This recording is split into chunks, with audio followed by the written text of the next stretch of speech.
আজকে আবার আমি চলে এসেছি একটা রেসিপি নিয়ে। রেসিপিটা হচ্ছে এই যে কাঁঠালের আটি দিয়ে আমি রেসিপিটা করব। কাঁঠালের আটি দিয়ে আমি বড়া করব। কিভাবে করব আপনারা ভিডিওটা না টেনে সম্পূর্ণ দেখতে থাকুন, দেখলে আশা করি ভালো লাগবে। প্রথমে আমি এই যে এই কাঁঠালের আটি নিয়েছি, নিয়ে এইগুলো এখন আমি সব খোসা ছাড়িয়ে নেব। এই যে এই দেখুন কাঁঠালের আটিগুলো আমি সব ছাড়িয়ে নিয়েছি, খোসা সাদা খোসাগুলো। এই যে এখন আমি এইগুলো ভালো করে ধুয়ে প্রেসার কুকারে সিদ্ধ করে নেব।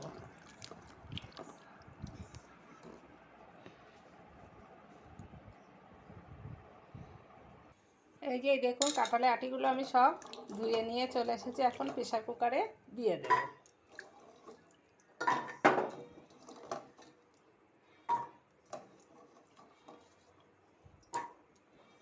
আমি কিন্তু এটা শুধু লবণ দিয়ে সিদ্ধ করে নেব আটিটা।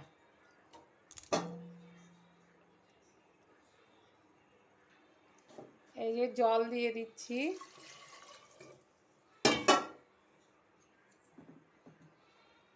জল আর এই যে লবণ, পরিমাণ মতো লবণ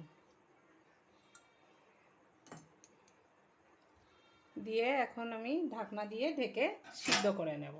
5টি সিটি মেরে নেব। এই যে এই দেখুন আটিগুলো আমার সব সিদ্ধ হয়ে গিয়েছে, এখন আমি এটা ঢেলে নেব।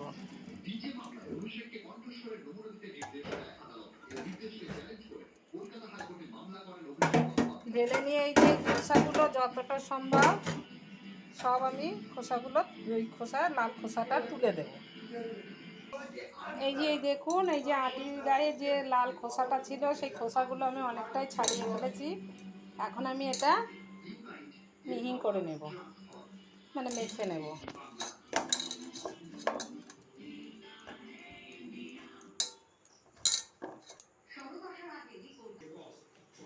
এই যে এই দেখুন এইগুলো আমার পুরো মাখা হয়ে গিয়েছে, হাত দিয়ে আমি এগুলো মাখিয়ে নিয়েছি। এখন আমি এতে এই যে পেঁয়াজ কুচি, কাঁচা লঙ্কা কুচি,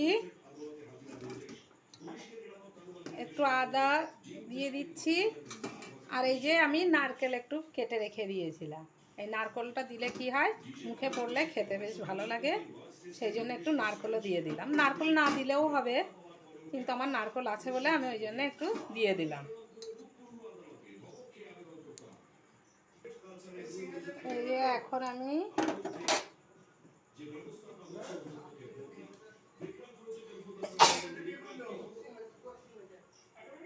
পরিমাণ মতো লবণ, আমি লবণ খুব একটা বেশি দেব না, আগে লবণ দিয়ে সিদ্ধ করেছি। লবণ, হলুদ,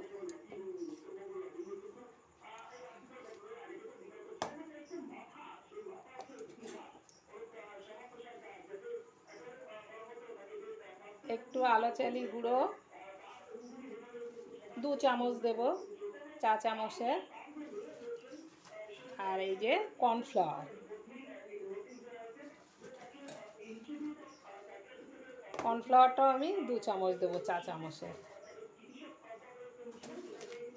এখন আমি এইগুলো ভালো করে সব একসঙ্গে মাখিয়ে নেব।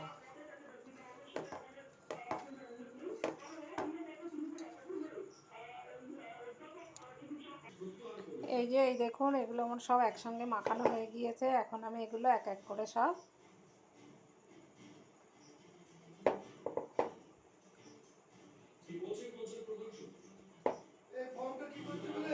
এই যে এরকম করে সব করে নেব।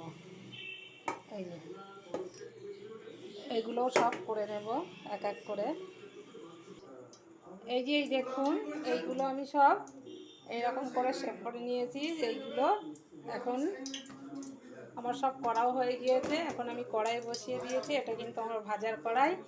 এই কড়াইতে আমি তেলও দিয়ে দিয়েছি, দিয়ে এখন আমি এই যে একটা একটা করে সব দিয়ে দেব।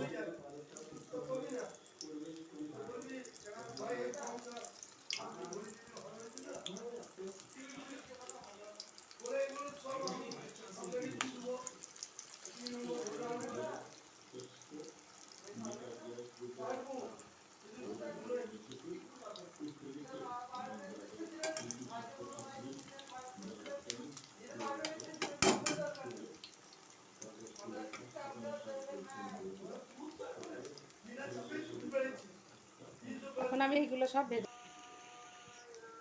এখন আমি এইগুলো সব উল্টিয়ে দেব।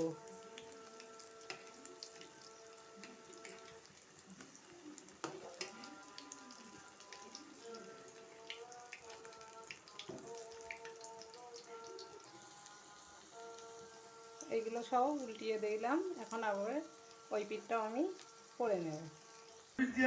ব্যাস, এই যে হয়ে গেল আমার কাঁঠালের আটির বড়া। এই যে এই দেখুন কত সুন্দর হয়েছে। এটা কিন্তু খেতে খুবই ভালো লাগে। আমি যেভাবে করেছি এইভাবে। এখন তো এই পাকা কাঁঠালের সিজন, প্রচুর পরিমাণে কাঁঠালের বীজ পাওয়া যাবে। এইভাবে একবার করে খেয়ে দেখবেন, এটা কিন্তু খেতে খুবই ভালো লাগে। যারা এতক্ষণ ধরে দেখছেন তাদের অশেষ ধন্যবাদ। কেউ যদি নতুন হয়ে থাকেন তাহলে please please like share subscribe করে আমার পাশে থাকবেন। আর কেমন হয়েছে কাঁঠালের আটির বড়া কমেন্টসে জানাবেন। আপনারা ভালো থাকুন, সুস্থ থাকুন। ওকে, বাই।